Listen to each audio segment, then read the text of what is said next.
이거를 조금 먼저 보여드리고 싶어요.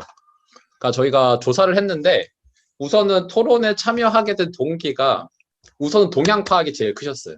근데 이렇게 데이터를 좀 돌리다 보니까 우선은 호기심, 그리고 진로, 이런 것들, 그리고 개발 협력이 뭔지 궁금하신 분들도 좀 있었고, 그리고 이러한 대혼란 시기에 어떻게 우리가 나아가야 될지 궁금하신 분들도 있었고, 그리고 향후에 저희가 어떻게 변화해 나갈까에 대해서 이제 관심이 있어서 토론에 참여해 주셨다고 했거든요. 그래서 이러한 거하고 더불어서 그 다음에 변화를 예측을 해주셨는데, 이렇게 말씀해 주셨어요. 아마 저희가 말한 거랑 비슷하게 나온 것 같아요. 디지털 컨택트, 그러니까 온라인으로 사업을 진행하는 그런 것들, 그리고 단기적으로 복원이 매우 크게 확대가 될 것 같은데, 그리고 또 이렇게 몇 가지 아이디어를 주신 것, 이거는 되게 위축 축소가 있고 또 확대가 있듯이 이거는 많이 의사가 갈렸거든요. 이 원조가 확대될 것이다. 아니면은 지금 원조 효용성에 대해서 논란이 일어나서 위축되고 축소될 것이다. 이러한 주제들 되게 많았고, 그리고 지금 제가 다 언급해드릴 수 없지만 로컬리제이션, 파이낸싱, 지구촌 공동체가 또 강화될 거고, 헤게모니 싸움, 중국과 미국이 이제 패권 다툼을 하겠다라는 이러한 내용들까지 제시를 해주셨었거든요. 그러니까 지금부터는 저희가 좀 자유롭게 토론을 하려고 하는데, 우선은 저희가 이 화면 공유는 좀 취소를 하도록 하겠습니다. 화면 공유 정지. 네. 자, 그러면 이제 저희가 보이시죠? 네. 지금부터 좀 얘기를 한번 토론을 이끌어 나가고 싶다, 아니면 좀 의사를 표현해 보고 싶다, 아니면 교수님한테 또 궁금한 게 있으신 분들 지금 여기 옆에 손들기 기능 하셔서 손을 들어주시면은 저희가 음소거를 해제를 해드리겠습니다. 그러면은 먼저 얘기를 해주시고, 저희가 아까 다 같이 인사를 하려고 했는데 그때 소리가 안 나온 이유가 제보가 왔어요. 렉이 걸렸었다고. 그래서 아마 한 번에 여러 명을 열어드리는 건 조금 힘들 수도 있을 것 같고, 저희가 좀 논의를 할 수 있게 하기 위해서 두세 분 정도 이렇게 열어서 진행을 하려고 합니다. 근데 저희가 진행하고 있는 와중에 궁금하신 분, 그 컨텐츠가 있으시면은 그건 댓글로 채팅에 달아주세요. 그럼 저희가 놓치지 않고 쫓아가서 답을 드리도록 하겠습니다. 그럼 혹시 지금 좀 발언권을 필요로 하신 분이 있으실까요? 채팅 올라온 거 있는데요. 이건 저희 혹시 지금 논의를 좀 하고 싶으신 분들 없으신가요? 좀 손을 좀 들어주시면 좋겠는데, 손을 먼저 들어주시는 분한테도 저희가 선물을 보내드리도록 하겠습니다. 저희가 개발협력에서 많은 분들한테 전화가 왔어요. 좀 의사 개진하는 게 좀 샤이하다, 좀 이렇게 창피하다라고 여기 한 분 손을 들어주셔서 저희가 음소거를 해제하고 얘기를 들어보도록 하겠습니다. 잠시만요. 네, 지금 한번 말씀해. 네, 저는 김득준이라고 합니다. ODA 관련돼서 뭐 깊이 있는 지식이 있는 건 아니고요. 우연치 않게 ODA 관련돼서 뭐 전문가로서 좀 몇 번 참여하면서 또 이번 사태 보면서 좀 느낀 거가 있어서 어떤 이야기들을 나누시는가 궁금해서 일단 한번 들어와 봤습니다. 자, 아까 저는 이번 이제 코비드19 사태 이후로 한국에 대한 것이 어떻게 변화할까라는 것들에 대한 걸 잠깐 생각해 봤어요. 그런데 아까 발표하시면서 한 4가지 뭐 우리나라 팩터, 뭐 한국의 민주주의, 뭐 ICT와 접근성, 그다음에 공중보건, 뭐 자족형 산업 시스템, 뭐 이런 거 굉장히 큰 거로 봤는데, 한 가지 우리가 간과하지 말아야 되고 주의해야 될 것들은 세계의 시선인 것 같습니다. 민주주의 체제로 놓고 보면 우리보다 훨씬 더 민주주의 체제가 오래되고 또 우리 깊은 데가 많죠. 근데 아마 이번에서 관심 있게 보는 건 한국형 민주주의가 뭘까라고 하는 것들인 것 같고요. 내부적으로는 중앙정부 형태에서의 지방정부 체제가 과연 한국에서 성공한 것인가라고 하는 질문들을 많이 던지는 것 같아요. 그러면 결국은 우리가 ODA 원조 사업하면서 굉장히 많은 쪽으로 하는 것들이 사회 인프라나 또 서비스 분야가 거의 한 45% 정도 차지하고 있는 걸로 알고 있는데요. 그렇다면 우리가 그런 쪽에 관련돼서 한국의 경험을 어떻게 들려줄 건가라고 하는 것들에 대한 것이 오히려 좀 우리가 해줄 수 있을 거라는 판단이 들고요. ICT와 접근성에 관련된 부분은 한국은 이번에 실패했다고 봅니다. 한국의 ICT는 굉장히 하드웨어적 인프라는 성공했지만 우리는 아직 교육체제도 제대로 돌아가고 있지 못하고 있거든요. 그리고 지금 회의를 하고 있는 우리도요, 줌 쓰고 있잖아요. ICT 강국이라고 했던 한국이요, 우리나라 것이 없는, 한국 것이 없는 그냥 외국 것들 쓰고 있습니다. 아직 우리 교육 학교는 열지도 못했고요. 그럼 다른 나라에서 과연 우리에게 뭘 자문할까요? ICT와 관련돼서요. 저는 참고로 교육 쪽에 있고요. 과거에 IT 쪽에 오래 있어서 이쪽 분야를 조금 아는데요. 많이 부끄럽죠. 그래서 오히려 우리가 그동안에 교육 쪽 하게 되면 ICT 관련돼서 많이 자문하고 했는데요. 제가 몇몇 자문했던 나라들이 오히려 우리보다 더 빠르게 움직이고 더 빠르게 교육적인 영속성을 이끌어갔다는 거죠. 그럼 우리는 무슨 생각을 해야 되느냐라는 것들입니다.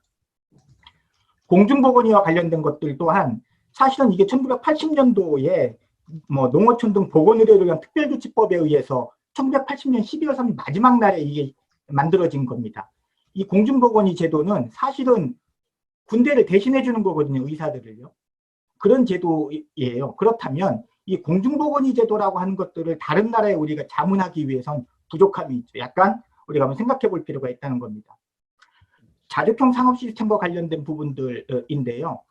이 부분에 대해서 굉장히 우리가 고민해야 되는 건 이번에 우리가 코로나 사태를 통해서 이걸 우리가 참 성공적으로 대한민국 잘 이겨내고 있는데요. 과연 이 중에서 우리의 자주형, 우리 것이 어떤 것인가, 우리가 그들에게 들려줄 수 있는 건 과연 무엇일까라고 하는 걸 한 번 정도 고민해 봐야 될 것 같다는 생각이 듭니다. 좀 제가 이제 뭐 마무리를 좀 해보면 저는 교육 쪽에 관련돼서 자문을 해왔었는데요. 이후로 제가 과연 그 ODA 국가, 그 원조 국가들에게 교육과 관련돼서 어떤 자문을 해줄 수 있을까. 굉장히 좀 일부 부끄럽고 민망했던 마음이 굉장히 강합니다. 그래서 한 번 정도 이런 쪽에서 우리가 그들에게 줄 수 있는 건 우리의 경험을 어떻게 뭐 자산화할 거냐라고 하는 부분인 것 같습니다.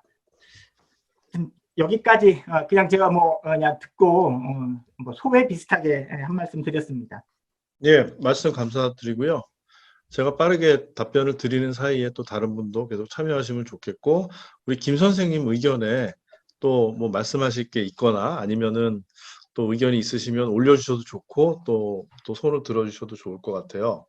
그 지방정부가 성공했나 실패했냐는 어떤 잣대로 보느냐의 또 문제인 것 같아서 이 논의는 또 끝이 없을 것 같은데, 분명한 사실은요, 이 지역 단위의 민도예요. 민도라고 하면 결국은 이제 대구를 예를 들면 대구 분들이 자가격리를 하면서 자기들이 희생해 가면서 잘 따라와 줬다라는 것.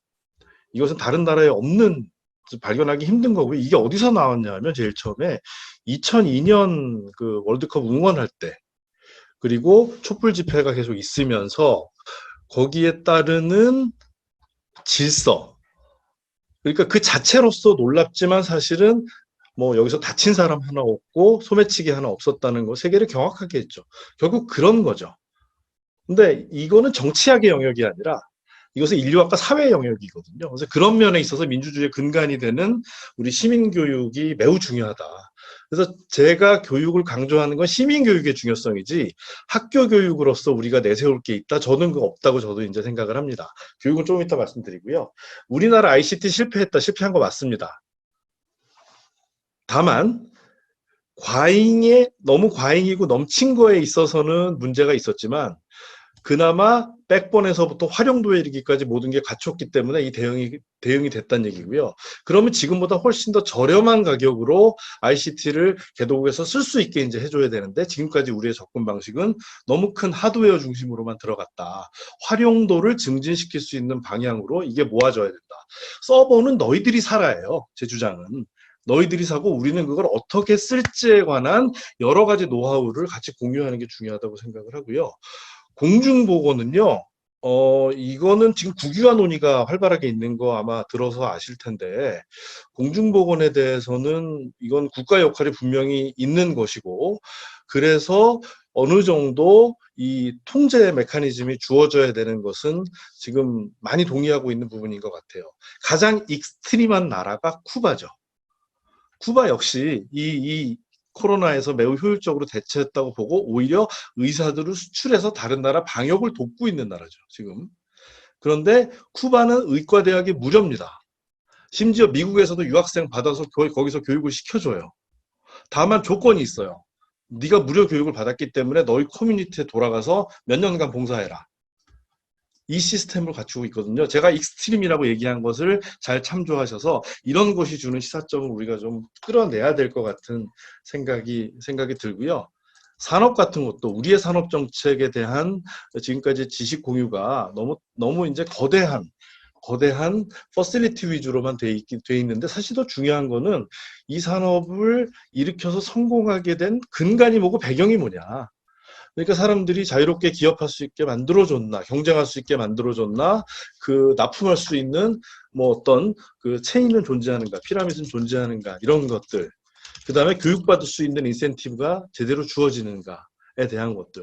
사실 교육의 문제로 다시 돌아가면 저는 우리나라는 교육받을 인센티브가 다 있었어요. 최소한 50년대, 60년대, 70년대는 누구나 교육을 받으면 다 훌륭한 직업, 그리고 누구나 꿈꾸는 삶을 살 수 있는 그런 기회의 땅이었던 거죠, 한국은. 근데 많은 개도국은 그렇지 못하다는 상황. 또 그게 결국 교육받은 인센티브를 줄이는 그런 상황도 만들어지는 것 같습니다. 그래서 말씀 감사하고요. 저도 많은 것을 또 생각해 볼 수 있는 기회가 됐던 것 같아요.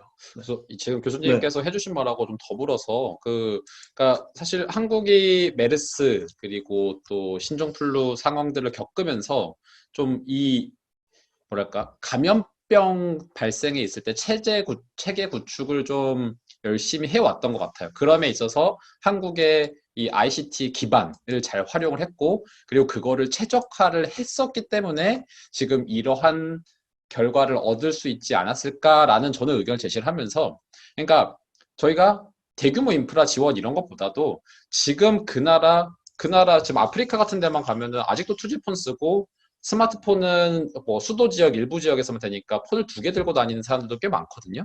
그래서 그런 투지폰을 들고 있는 사람들, 그 엠페사 그거 이용하는 분들이 접근해서 뭐 주변에 코로나가 있다고 하면은 알람을 준다든지 이러한 그 기술을 활용을 해서 좀 지금 어떻게 뭐 급격하게 인프라를 높여주고 뭐 접근성 높여주는 건 불가능하니까 그러한 식으로라도 좀 단기적으로 접근을 하는 게 필요하지 않을까. 그리고 앞으로 2, 3년 이 코로나가 얼마나 더 갈 수 있을지 얼마간 더 지속이 될지 모르겠는데, 그러한 상황이 또 닥쳤을 때 저희가 대응할 수 있게 그런 시스템을 차근차근 구축해 나가는 게 좀 필요하다라고 생각합니다. 그러면 저희가 지금 하나 또 질문이 들어와 있어서 이거는 여기서 좀 논의를 좀 정지를 한번 해보고, 지금은 제가 지금 발언해주신 김득준 참가님의 그 소리를 조금 음속으로 전환하도록 하겠습니다. 그리고 최다은님께서 지금 질문을 하나 채팅으로 보내주셨는데, 질문 내용이 아까 관광, 송금, 투자, 산유 분야에 의존하는 국가의 타격이 클 것이라고 말씀해 주셨는데, 제가 대신해서 교수님께 질문을 좀 드릴게요. 아프리카 차드, 니제르 등과 같이 기초산업도 제대로 갖춰지지 않은 나라가 대부분인 아프리카 대륙은 이번 코로나 사태로 어떻게 변화를 겪게 될까요? 그리고 동아프리카 같은 경우는 메뚜기 떼로 인한 식량난도 있어서 어떻게 될지 좀. 이 국가들을 사헬 지역이라고 합니다. 그러니까 사하라 바로 밑에 있는 내륙국들인데 가장 소외받는 국가들이죠. 불행하게도 우리는 아직 접근을 제대로 지금 ODA 측면에서는 못하고 있는 차원인데, 최근 들어서 영국의 DFID가 이 지역에 대한 전향적인 접근 의사를 밝히고 작년에 새로 팀을 만들었어요.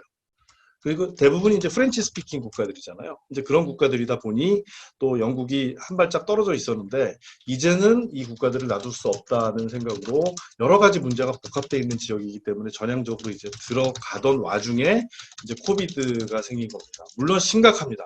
심각한데 지금 영국은 집중을 여기다 이 지역에다 지금 하고 있는 것 같아요. 그래서 우리는 유엔과 이제 영국 정부의 움직임을 좀 잘 봐야 될 것 같고 변화보다는 지금 빨리 건져 올리는 어떻게 보면 인도주의적 긴급구호가 매우 긴박한 상황이니 그 부르키나파소 같은 데는 지금 내각의 절반이 감염이 됐다고 합니다. 우리 뉴스에 안 나오죠. 이 나라들. 그러니 일단은 우리가 한 발짝 좀 떨어져 있지만 계속 관심을 갖는 건 중요할 것 같고요. 그다음에 동아프리카 메뚜기로 인한 식량난은 매우 심각한 상황인데 이것도 빨리 결국 이제 긴급구호로 해결해야 될 건데 어떻게 보면 이건 구조적인 문제가 아니라 일시적으로 이제 그 단기적인 그 이슈이고 단기적인 처방을 통해서 또 빨리 극복해야 되는 이런 문제입니다. 또 식량 관련해서 동아프리카에서 여러 가지 장기적으로 또 해결해야 될 이슈들이 있지만 일단은 이 메뚜기 문제 같은 경우는 다 사실은 알고 보면 환경재앙이죠. 이런 것들도 빨리 단기적인 처방이 빨리 있어야 되리라고 생각을 합니다. 네. 그 마이크를 발언권을 얻으시고 얘기를 해주신 분의 답변을 조금 더 길게 해드릴게요. 그래서 지금 이지윤님께서 아까부터 손을 좀 들어주셔서 제가 지금 바로 음소거를 해제해드릴 테니까 간단하게 자기소개 해주시고 뭐 하시는 일 소개 안 하셔도 되니까 간단하게만 해주시고 질문을 진행해 주시거나 아니면은 논의 주제를 발제해 주셔도 됩니다. 지금 저희가 지금까지 얘기한 걸로 제한 안 두셔도 됩니다. 자유롭게 얘기해 주세요. 음소거. 네, 지금 해제됐습니다. 네. 한번 말씀해 주시겠어요? 네, 안녕하세요. 들리세요? 네, 잘 네. 들립니다. 네, 반갑습니다. 저는 지금 현재 UNDP에서 근무하고 있는 이지훈이라고 하고요. 일단 먼저 좋은 강연 공유해 주셔서 매우 감사드립니다. 그 강연 말씀 중에 이제 첫 번째 이제 두 가지 질문이 있는데요. 첫 번째 질문으로는 그 첫 번째 그래프 보여주셨을 때 바이래터럴이랑 멀티래터럴한 동향이 여태까지 큰 변화 없이 좀 지속되어졌다는 그 그래프를 본 기억이 있는데요. 다른 분야에서는 약간 차이가 있겠지만, 전반적으로 바이래터럴한, 멀티래터럴한 그쪽에서의 앞으로의 동향이 어떤 식으로 혹시 될지에 대한 혹시, 의견이 있으신지 먼저 첫 번째로 제일 궁금하고요. 두 번째로는, 이제 첫 번째 표를 보여주셨을 때, 이제 코비드 때문에 단기, 중기, 그리고 장기적으로 변화가 있을 내용 중에 공간적인 변화에 대해서 한 카테고리로 이제 보여주셨는데, 그 중에서도 제 생각으로는 공간적인 측면에서 이제 코비드 같은 바이러스 때문에 기본적인 공공적인 장소에 대한 인식에 대한 변화로 어떤 공간적인 측면의 변화가 먼저 있을 것 같고, 그 이후로 지금 특히 장기적으로 생각해 보면은 결론적으로는 이런 IoT든 디지털리제이션이 이미 진행되고 있었는데 사실 코비드를 통해서 굉장히 가속화되고 있잖아요. 그래서 그런 걸로 인해서 많은 변화가 있을 거라고 생각이 드는데 제 개인적인 이제 궁금한 사항은 이러한 변화들이 개발 쪽에서 어떤 거를 의미하는가를 좀 많이 생각하고 있습니다. 그래서 첫 번째로 예를 들어서 가장 요즘 이제 많이 나오는 뭐 회의서든 아니면 어떤 리포트에서도 많이 나온 내용이 이제 이렇게 될 경우 아까 말씀하신 것처럼 그런 그 식량 문제에서도 이제 특히 뭐 슬럼 에리아에 있는 어떤 분들이 더 타격을 당연히 많이 받으실 테고 디지털리제이션에서도 이제 보통 나타나고 있는 그 네거티브한 임팩트들이 물론 당연히 사회적이나 경제적으로 소외된 계층한테 더 크게 나타날 거라고 생각이 들어서 저는 이러한 분야들의 개발 쪽에 힘이 더 많이 실려지지 않을까라는 생각이 좀 드는데 제가 지금 질문이 두 석 없죠. 근데 전반적으로는 공간적인 측면의 변화가 코비드로 인한 공간적인 측면의 변화가 개발 쪽으로 어떤 영향을 미칠 거라고 생각하시는지 그거에 대한 질문이었습니다. 네네. 감사합니다. 네, 제가 감사합니다.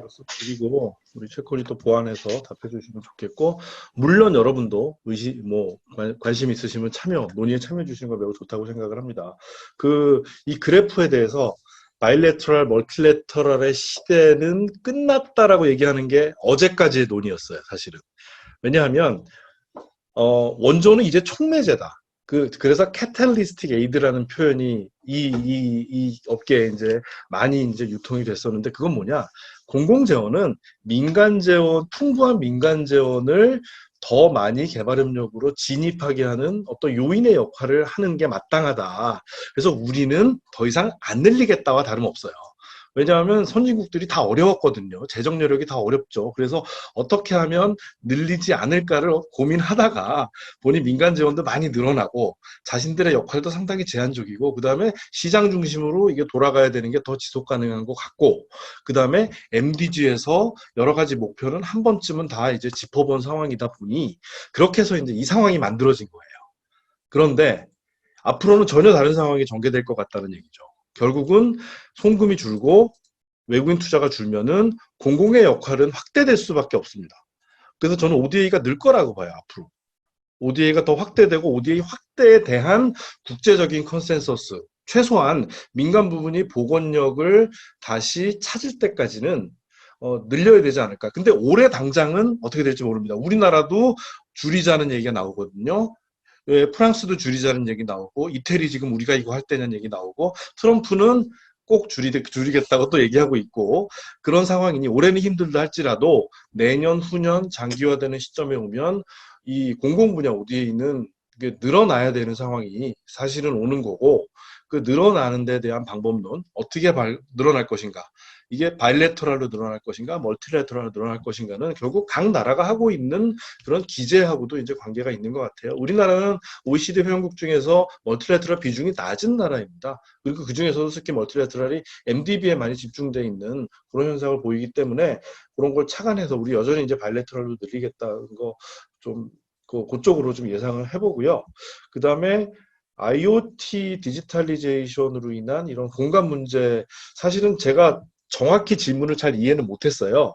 근데 이 디지털리제이션의 가장 큰 그 이슈는 아마 디바이드가 될 겁니다.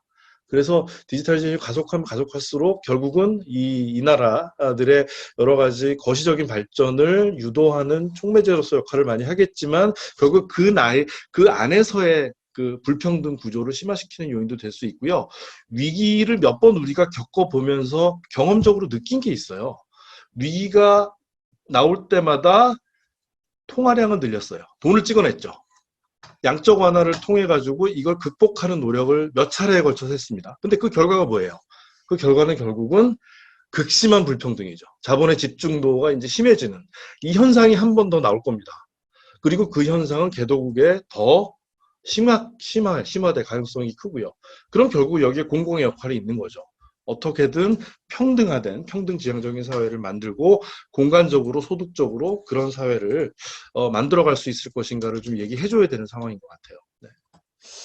그 아까 교수님께서 말씀해주신 그 좀 이렇게 로컬라이제이션이 되면서 결국에 FDI 투자가 좀 많이 줄어들고 그리고 그래서 이제 앞으로 좀 원조가 늘어날 거다. 근데 사실 저도 그런 생각을 했고 개발 협력을 하고 있는 사람인데도 그런 생각을 했거든요. 지금 우리도 먹고 살기 힘든데 지금 당장 이 돈이 원조 자금이 밖으로 나가는 게 국민들한테 좀 동의를 얻을 수 있을까? 그런 저도 의문이 들긴 하거든요. 그리고 사실 지금 다들 뭐 오늘 그 라디오에서 나오는데 선결제 해놓으라고 이제 정부에서 광고를 하더라고요. 지금 주변에 있는 카페들 살려야 된다고. 카페, 고깃집 살려야 되니까 가서 본인들이 갖고 있는 돈 갖고 가서 좀 선결제를 해놓고 미리미리 결제를 해놓고 써라 그러는데 사실 그거 이거 비밀일지 모르겠지만 사업비 털어야 될 때 몰래 쓰는 방법이거든요. 근데 그거를 지금 정부에서 양성화를 해버리니까 그러니까 정말 급한 상황이고 이러한 상황에서 원조가 나갈 수 있을까? 저도 좀 의문이긴 한데 근데 앞으로 아마 저는 예측하기를 막 전 세계적으로 하기보다는 좀 경제가 전 세계적으로 연결이 된다기보다는 좀 지역적으로 뭐 이렇게 유엔이면은 유엔식으로 유엔이 아니라 저기 뭐라고 하죠? 그 유럽처럼 가든지 유로존처럼 가든지 아니면 아시아도 아시아 존끼리 좀 경제 협력을 늘리면서 거기에서 리스크가 터졌을 때 관리하고 그런 체계를 엮어가고 그리고 그런 나라에 좀 원조가 집중되지 않을까. 왜냐하면 사실 저 멀리에 있는 아프리카, 남미 같은 경우는 진짜 우리가 가서 도와주기가 매우 힘들고 제약이 저는 굉장히 많다라고 생각을 하고 있거든요. 네, 그래서 그러한 부분들이 좀 변화가 있을 거라 생각합니다. 그 지금 시간이 많이 지난 관계로 지금 올라오신 질문들을 제가 좀 간단히 리뷰하면서 같이 한번 논의를 해볼게요. 그 이대호님 좋은 질문 해주셨는데요. 이대호님 그 국제개발에 대한 로컬화 이슈예요. 그 질문 좀 띄워주실래요? 어디 여기 그 질문 쪽으로 로컬화 이슈이고 개도국에 많이 이제 국제개발협력 역사가 있고 많은 사업이 진행됐는데 실제로 현지 실무자들의 전문성이고 학문적 발전은 더디다. 이 주도권이 외국인 프로젝트 매니저에 의해서 있기 때문이 아니겠는가. 그래서 주인, 대리인, 권한, 이인 관계. 그래서 이 실무에서 아직 이게 현실화되지 못한 게 아닌가라는 의견을 주셨습니다. 실제로 사업인 같아요. 근데 이거는 저는 그렇게 생각합니다. 일단은 일부 식민의 역사가 좀 긴 나라, 특히나 이제 영어권, 불어권, 스페인어권 이런 국가들 같은 경우에 현지에 유능한 컨설턴트들, 현지 전문가들은 꽤 많이 있습니다. 이런 분들과 그 원조기관과 국제기구 사이에 연대가 맺어져 있어서 그 현지에서 상상도 하지 못하는 많은 월급을 받으면서 이 사람들은 현지 전문가로서 일을 합니다.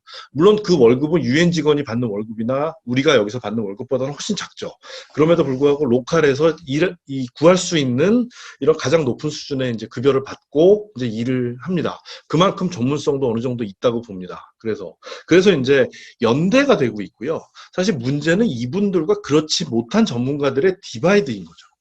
이분들이 그 상황을 좀 독점하고 있는 영향도 조금 있고, 그래서 사실은 이거는 그 나라가 발전을 하고 자국 중심의 프로젝트, 자국 중심의 지식 기반 산업을 활성화시키고 임금이 높아지면은 대리인 역할을 멈출 것이고, 이 사람들은 그 자국에 대한 여러 가지 공공부문 민간 부분에서 일을 할 것 같아요. 그게 정확히 대한민국의 50년대, 60년대 일어났던 현상입니다. 저희 선배 교수님들 다 보면은 다 IMF, 월드뱅크, 유엔의 컨설턴트를 하셨어요. 나 USAID에서 일했어. 심지어 미군 부대에서 일했다는 분도 있었습니다. 그때는. 근데 지금 많이 변했잖아요. 그 다음에 하지연님, 건설 산업에 대한 앞으로 개도국 인프라 개발에서 우리 건설 사업이 어떤 방향으로 흘러갈 것인가 예측인데, 단기적인 예측은 전망이 아주 안 좋습니다. 왜냐하면 우리가 지금 언택트 사회를 경험하면서 인프라가 그렇게 많이 필요 없네 라는 생각을 우리도 하게 되고, 개도국에도 비슷한, 그래서 이제 필요한 인프라를 선택적으로 접근하려 하는 움직임들이 있을 거고, 그거보다는 빨리 일자리를 만들고 갑자기 극빈 상태로 빠진 사람들을 어떻게 건져올 것인가 라는 데 집중할 거기 때문에 당분간 개도국 건설은 한겨울 상태, 동면 상태가 되지 않을까. 단기적입니다. 이게 풀리면은 물론 다시 붐이 일어나게 또 될 걸로 생각이 되고요. 한종태님, 매우 재밌는 질문 하셨어요. 환경과 생태계 회복, 그리고 기후변화, 환경 지속 가능성을 강조했는데, 코로나19 이후의 환경과 지속 가능성의 이슈는 무엇일까요? 라고 말씀하셨어요. 이 역시 그래프를 제가 준비를 안 했는데, 그런 그래프가 있어요. 지금까지 위기가 많이 있었죠. 전 세계적으로 경제가 발전하고 97년, 8년 위기, 2008년 위기, 그 다음에 지금 위기가 있는데, 그 위기하고 전 세계 이 탄소, 그 다음에 대기질, 이런 거를 다 등치시켜 봤어요. 근데 어떤 현상이 일어나냐면, 위기가 있었던 시점부터 한 1년간은 환경 이슈가 훨씬 좋아집니다. 환경 문제가 좋아져요. 대기질도 맑아지고 수질도 맑아지는 현상이 생겨요. 지금 우리가 경험하고 있는 처럼. 그런데 조금만 나아지면은 다시 올라갑니다. 근데 이 다시 올라가지 못하게 어떻게 꺾느냐, 어떻게 그걸 틀어잡고 있느냐가 되게 중요한 것 같아요. 이건 우리 모두 정부, 국제기구에 이제 숙제로 남겨지는 거죠.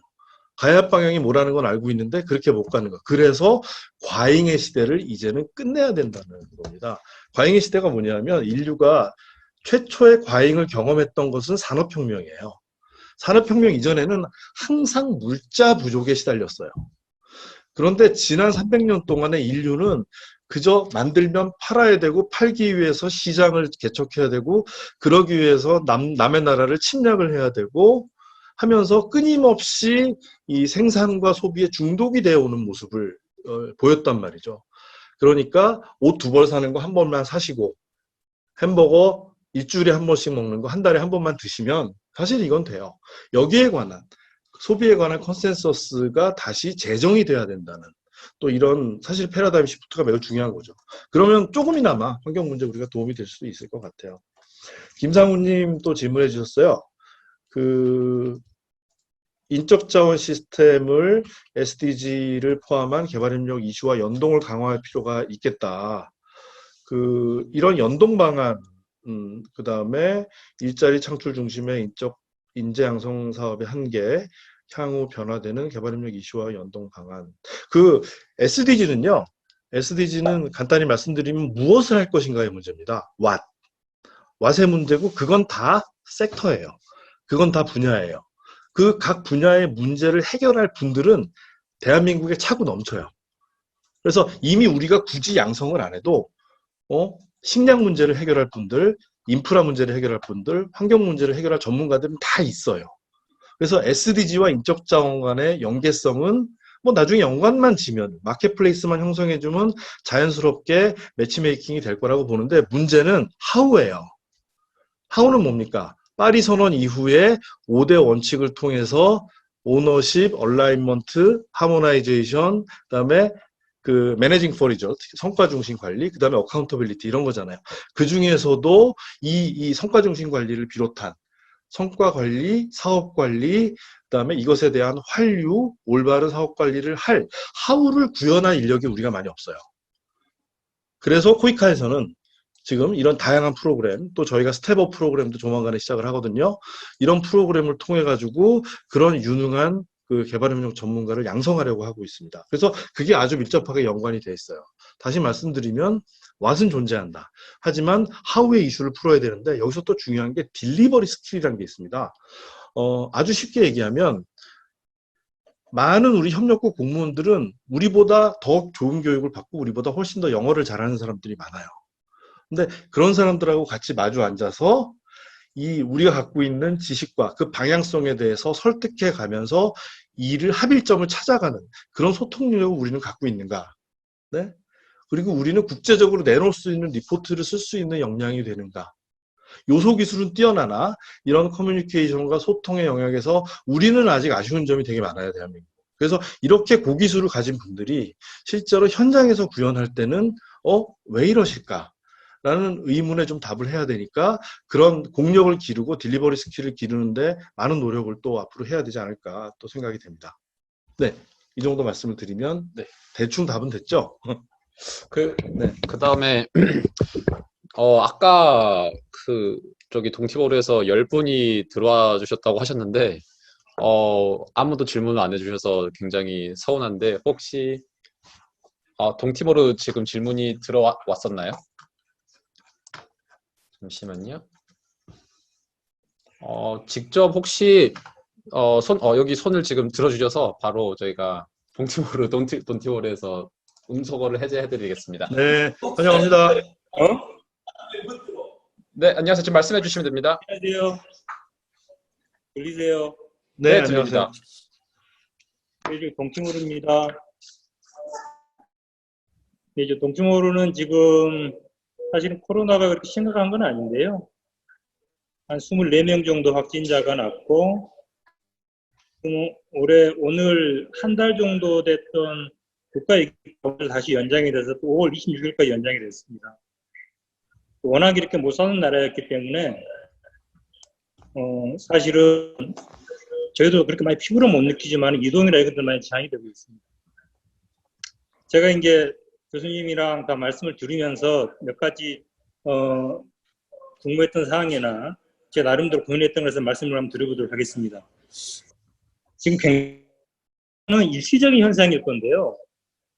결국은 인류가 이제 극복을 할 건데 이게 자본주의가 굉장히 탐욕적이고 지금까지 이렇게 저임금으로 해서 노동자들이 이동을 해서 일어났던 이런 큰 성이 이렇게 단기간에 무너질 것 같지는 않고 백신이나 이런 게 개발이 되고 하면은 기존의 것 조금이라도 이렇게 인식의 변화는 있겠죠. 인식의 변화는 있겠지만은 기존의 상태를 완전히 벗어나서 아까 말한 로컬라이제이션이나 뭐 리미턴스가 확 준다거나 노동력이 굉장히 노동 이동이 줄어든다거나 하는 것들은 굉장히 지금의 생각에서는 굉장히 그럴 것 같은데 이 자본주의 특성상 과연 그 앞으로 1, 2년 내에 만약에 백신이 발견된다면은 기존에 몸에 맞아져 있던 관성을 못 보낼 것 같은 생각이 많이 드는데 그거에 대해 어떻게 생각하시는지 궁금하고요. 그리고 이제 현장에 있다 보니까 원조의 그 딜리버리 측면에서 굉장히 많은 문제를 겪게 되는데 실제로 저희들도 이제 단원들도 다 갔고 한국에 사람이 거의 못 오게 되는데요. 이러다 보니까 비록 지금 INGO나 특히 국제기구에 대한 의구심들이 많이 생기긴 하지만은 사실은 현장에 가장 많은 네트워크와 이 그래스루트 차원에서의 인력들을 가지고 있는 INGO나 국제기구를 활용할 수밖에 없고 그 사람들의 이렇게 활용하느냐가 지금 있어서는 가장 이렇게 사업을 하기에 가장 용이한 방법이거든요. 그래서 우리가 이제 국제기구에 대해서 굉장히 많은 오해나 그 효율성에 대해서 문제를 삼고 있지만 현 시점에서는 제 생각에는 더욱더 이 멀티래터리나 이런 쪽을 통해서 그런 스킴을 통해서 딜러버리가 더 활성화되지 않을까 생각들기도 했고요. 그리고 두 번째는 동시에 이제 사람이 많이 왔다 갔다 못하다 보니까 그 개도국 그 나라에 자기의 오너십을 가지고 있는 원조의 집행이 더욱더 강화되어야 되지 않을까 생각을 많이 했습니다. 대해서 우리 교수님 분의 생각은 어떤지 궁금하기도 하고요. 그리고 세 번째는 이게 한국의 경험을 많이 어플리케이션 이야기를 하는데 실제로 그 갭이 너무 크기 때문에 솔직히 이 동티모르나 이런 개도국에서는 굉장히 적응하기가 어렵습니다. 특히 이제 코비드-19 관련해서 프라도 없고 인력도 없고 한국은 굉장히 한국의 개발 그거에 관련해서는 뒤좋은 개살구 같은 느낌을 많이 받게 되는데요. 그런 측면에서 이게 좀 우리가 좀 이렇게 한국형 ODA 하면서 우리가 굉장히 K 방역을 많이 이야기를 하는데 개도국의 현장에 있는 목소리에서 현장에 있는 소리에서는 굉장히 선진국 이야기처럼 들리고 개도국에서는 남의 얘기처럼 듣는 생각이 많이 들게 됩니다. 그리고 마지막으로 이제 계속 이제 소프트웨어 부분을 되게 많이 이야기를 하는데요. 많은 개도국들이 이제 다른 선진국들도 그렇고 소프트웨어나 이제 역량 강화 이야기를 많이 하면서 지원을 많이 했는데 지금의 이 기초보건 측면에서 봤을 때 과연 그러한 역량도 많이 부족하지만 절대적으로 하드웨어 지금 제가 알기로는 아프리카에 있는 전체에 있는 베드가 미국 뉴욕에 있는 한 병원에 있는 베드 숫자보다 적다는 이야기 들었었거든요. 그 정도로 어떻게 보면 기본적으로 하드웨어가 부족한데 그래서 우리가 이 하드웨어에 대해서 너무 좀 이렇게 선입감이 있는 건 아닌가라는 생각도 들어서요. 그런 부분도 좀 이렇게 좀 균형을 맞췄으면 하겠다는 생각이 많이 들었습니다. 제가 좀 이렇게 몇 가지 한 4개 꼭지 정도를 말씀드렸습니다.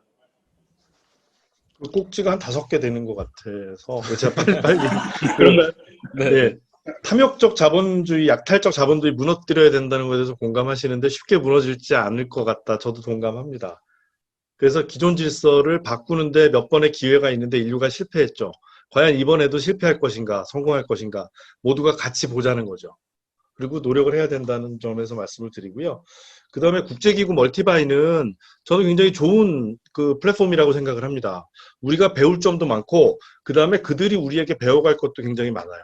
어떻게 보면 대부분 현장에 있는 국제기구에 종사하는 국제기구 직원들은 그 나라 사람들이 많습니다.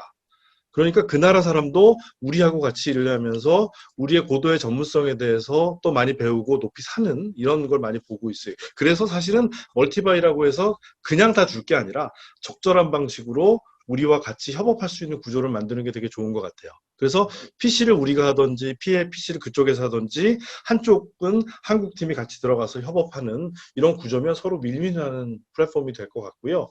오너십 강화 저도 100% 저는 찬성하는 얘기고요. 그렇게 돼야 될 것 같고 그다음에 그 코비드-19에 대해서는 우리의 경험을 어떻게 잘 소화하느냐. 사실 한국 경험이라는 게 개도국에 맞지 않는다라고 치부해버리면 그냥 끝이에요.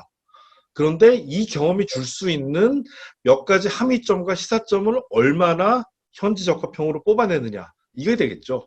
그리고 우리도 뽑고 너희도 와서 같이 고민하는 그런 장을 만드는 게 중요하고요. 하드웨어가 중요하다는데 저는 동의합니다. 근데 우리는 지금까지 하드웨어만 했어요.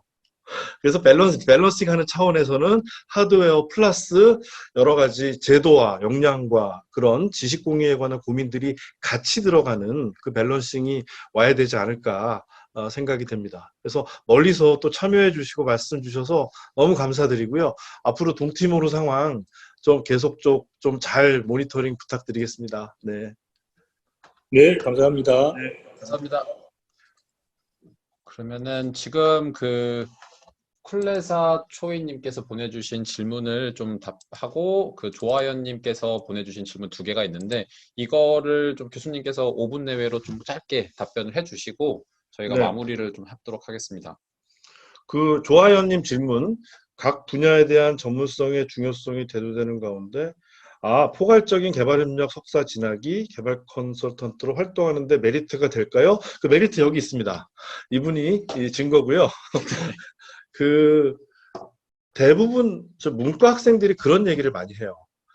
저는 개발협력에 관심이 있는데 섹터 전문성이 있어야 된다는 얘기를 어디서 듣고 온 것 같아요. 그래서 저는 교육 쪽으로 나가고 싶다라고 이제 얘기를 합니다. 그럼 저는 답을 그렇게 해요. 그럴 거면 바로 털고 나가셔서 바로 교육학 박사를 하세요. 그리고 한국교육개발원에 들어가시거나 아니면 교육학 교수가 되세요. 그 다음에 개발협력 하실 수 있어요. 근데 지금 섣불리 교육계에 들어가면 원래 교육계에서 공력을 쌓은 분들, 농학 박사들, 엔지니어들 하고 절대 기술적으로 여러분들이 겨룰 수가 없어요. 그런 게 하나 있고요. 그 다음에 개발협력 그 전문가로 성장한다는 것은 그 자체로 굉장한 전문성이에요. 많은 분들이 갖지 못한 전문성이니 그 전문성을 바탕으로 그 앞으로 어떻게 확장해 나갈까, 그런 확장형 전문가로 여러분이 거듭나야 되는데 과거 같은 경우는 개발협력 이꼴 ODA였어요. 그래서 코이카의 사업에 많은 부분이 연동돼서 활동하는 부분이 있었는데 오늘날은 그렇지가 않아요. 오늘날의 개발협력 전문가는 임팩트 투자도 하고 그 투자를 어떻게 나중에 더 큰 기업으로 만들 수 있고 더 나은 사회로 평등하게 만들 수 있을 것인가, 그 물류를 어떻게 고민할 것인가 하는 그런 비즈니스적인 영역에서 고민을 굉장히 많이 하는 게 오늘날의 개발협력입니다. 여러분들 해외에 있는 싱크탱크나 대학이나 유명 컨설팅 회사의 홈페이지에 들어가시면 한 50% 이상의 얘기는 다 그런 쪽으로 지금 도배가 돼 있어요. 그래서 지속 가능한 민간 개발을 우리가 어떻게 할 것인가. 그래서 USAID가 도움을 주는 것 플러스 스타벅스가 같이 들어가서 기술 지원도 해주고 구매도 해주는 이런 역할도 하나의 사례가 되겠죠. 그래서 결국은 민간 시장, 국제 경영 이런 것에 대한 고민, 또 금융에 대한 고민들을 같이 하게 됩니다. 그래서 쉬운 영역이 절대 아니에요. 국제개발협력 전문가로 거듭난다는 것은. 다만 여러분의 선택에 따라서 평가와 데이터 분석으로 갈 건지 아니면은 금융으로 갈 건지 산업으로 갈 건지도 또 선택할 수 있는 여지도 있다는 거 또 말씀드립니다. 참고로 말씀드리면 저는 요새 그 농업인을 쫓아다니고 있습니다. 그리고 쫓아다니면서 농업 컨텐츠를 많이 듣고 있으면서 농업 전문가는 아니지만 그래도 그거를 활용해서 비즈니스도 좀 구성을 해보고 실제로 사업 개발도 하고 있으니까 사실 개발협력 전문가로서 공부하는 거는 나쁜 선택지는 아니다. 그러니까 그냥 섹터 전문성으로 들어가는 거 하고 봤을 때 비교를 해보면 나쁘지 않다라고 저는 판단이 듭니다. 최근에 그다음에 최컨이 했던 사업 몇 개만 소개해 주실래요? 섹터로? 전 거의 대부분 다 농업 농업을 되나요? 농업? 네, 농업만 하고 있는데 최근에 작년에 베트남에서 좀 딸기 사업을 하나 계획을 했고 코이카의 IBS 사업으로 만들었어요. 근데 이거는 단지 우리나라 기술을 이용해서 베트남에서만 돈을 버는 게 아니라 거기에 우리 기술을 통해서 협동조합도 만들어주고 그분들이 우리의 이윤을 나눠 가져갈 수 있게 그래서 좀 더 사회적 기업을 지향하는 그런 사업을 기획을 했었거든요. 근데 일반 비즈니스를 계획하시는 분들은 이 포용성이라는 거, 인클루시브라는 거를 조금 추가하는데 어려움을 겪으세요. 근데 저희가 개발 협력을 공부를 하고 제가 비즈니스 전문가는 아닙니다. 근데 비즈니스를 같이 좀 더 알아가고자 노력을 하고 프로젝트로서 다가가다 보면은 그 부분에 대한 인사이트가 생기면서 조금 더 경력이 쌓이고 하다 보면 충분히 활용할 수 있다라고 판단이 들거든요. 그렇기 때문에 그 부분에 대해서는 걱정하지 말고 지금 하고 계신 거를 잘 해주시면은 정말 감사하겠습니다. 그리고 향후에 또 이 개발협력 필드에서 좀 코로나가 지나가고 만나면 좋겠습니다. 그 질문이 더 들어와서 두 개만 또 답을 드릴게요. 네, 하나당 2분씩만 좀 답변해 주시면 1분 감사하겠습니다. 해드릴게요. 네, 쿨레사 초이님께서 제가 몇 개 이제 섹터를 말씀드렸잖아요. 앞으로 이런 분야 유망한 섹터를 말씀드렸는데 거기에 환경은 빠져 있었어요. 그럼 환경 이슈를 비롯한 다 분야에 대한 지원은 약화되는 거 아니냐. 약화될 겁니다. 앞으로 2년간은 최소한 약화되는데 다시 조금 전에 선생님 말씀해 주신 대로 이 보건력을 세계 경제가 다시 약탈적 자본주의로 돌아가서 환경을 해치는 방향으로 비즈니스 애즈 유주얼로 다시 돌아간다면 환경에 대한 니즈, 환경 사업에 대한 니즈는 더 커지겠죠. 그게 있고요. 또 하나가 환경 분야는 레짐이 있어요. 레짐이 있어서 국제적인 협의체 시스템이 갖춰져 있는 상태라서 그 분야에 대한 개발 목표와 달성 목표가 제시되어 있기 때문에 이것을 달성하기 위한 여러 가지 기제가 어댑테이션, 미티게이션 중심으로 이제 분명히 작동이 돼서 그렇게 많이 줄지는 않을 걸로 생각이 됩니다. 이거는. 그 다음에 이하영님 질문, 향후 3, 5년 내 SDG 2번 식량 안보와 12번 책임 있는 소비와 궁극적 실현을 목적으로 지역개발, 에너지 사업, 태양광 건설 사업, 소비 교육 가치 사슬을 진행하고자 가정했을 때 어떤 구체적인 사업 방식으로 진행해야 원조 효과가 있을까요? 전화 주세요. 네, 전화 주세요. 이건 전화로 얘기할 것 같아요. 다만 이게 홀리스틱하거든요. 그러니까 에너지부터 지역개발, 그 다음에 소비교육에서 농업하고 기타 가치사슬 산업까지도 연관되는 종합형 사업이니 이런 유의 지역개발 사업이 유망할 것이다라고 제가 말씀을 드린 거예요. 근데 단 하나의 원칙이 중요한 거죠. 그냥 치고 빠지지 마라. 단기적으로 프로젝트 하나 던지고 나오지 마라. 이런 유의 사업은 그 지역에서 오랫동안 엔게이지하면서 오랫동안 엔게이지하면서 효과성을 보는 것이 매우 중요하다. 그래서 단타 치지 말고 최소한 2루타 이상은 치는 자세로 이 사업을 설계해야 되지 않을까 생각이 됩니다. 네. 네. 그러면 이제 저희가 준비한 시간이 15분 정도 남아서 앞으로 저희가 어떤 거를 좀 더 준비하고 있는지 조금 공유를 드릴게요. 화면을 좀 띄우도록 하겠습니다. 그래서 말씀을 많이 하셔서 되게 목이 마르실 것 같아요. 저희가 이렇게 지금 굿즈도 좀 준비하고 있으니까 나중에 하나씩 드리도록 하겠습니다. 이게 지금 저희가 준비하고 있는 향후 개발 토론 계획인데 저희가 이 봄맞이 개발 토론 오늘로 끝내지 않고 늦봄맞이도 하나 좀 하고 그리고 뭐 초여름 뭐 계속 진행을 좀 하려고 하는데요. 준비가 되는 대로 저희가 진행을 하겠습니다.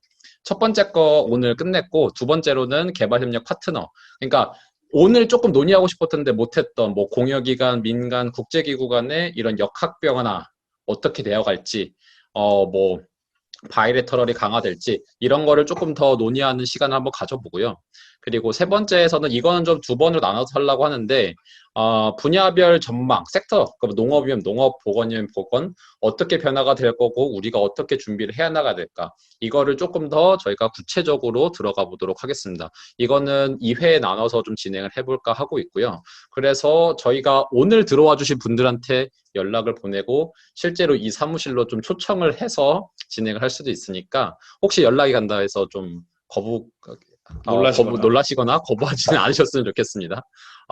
그리고 마지막으로 저희가 이거는 되게 야심차게 한번 해보고 싶기도 하고 이게 될지 모르겠는데 좀 해외에 있는 저희 파트너 기관들이 꽤 있습니다. 그래서 그쪽 원조 담당자들이랑 같이 참여를 해서 좀 더 좀 세계로 넓혀서 토론을 한번 진행해 보려고 하는데 이거는 좀 섭외가 돼야 되기 때문에 섭외가 되는 대로 저희가 준비를 해서 진행을 해 보도록 하겠습니다.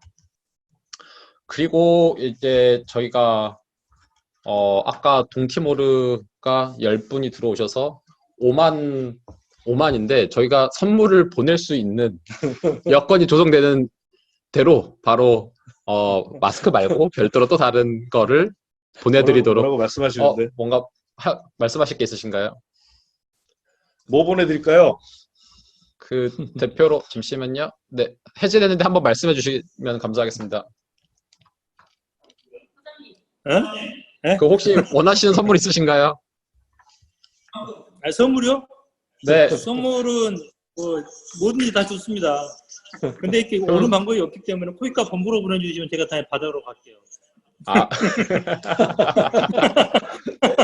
우간다 계신 분도 한번 마이크를 드려야 되지 않아요? 근데 우간다 계신 분이 아까 고릴라 아니에요, 혹시? 그 혹시 우간다 거기다는 우리 계신 사람이 분 아니고요. 아 우리 그러면 코이카입니다. 코이카. 그러고 나서 그러면은 저희가 뭐라도 준비를 해서 보내드리도록 하겠습니다. 그리고 저희가 어쨌든 논의한 주제가 코비드였잖아요. 근데 지금 활발하게 진행되고 있는 게 덕분에 챌린지가 좀 있는데 이거를 저희도 좀 같이 참여를 했으니까 같이 한번 덕분에 챌린지를 해주시면은 좀 의미가 있을 것 같아서 저희가 이거는 올리도록 하겠습니다. 그 뭐 페이스북이라든지 어디라든지 올려서 저희도 이거에 참여했다라는 거를 보여드리고 싶은데 다들 화면을 좀 켜서 최소한 25명이 찰 수 있게 좀 부탁드릴게요. 그 저희가 이것도 심지어 어디 갔지? 이 마우스 여기 있다. 저희가 이것도 준비를 해놨거든요. 그래서 좀 해주시면은 감사하겠습니다.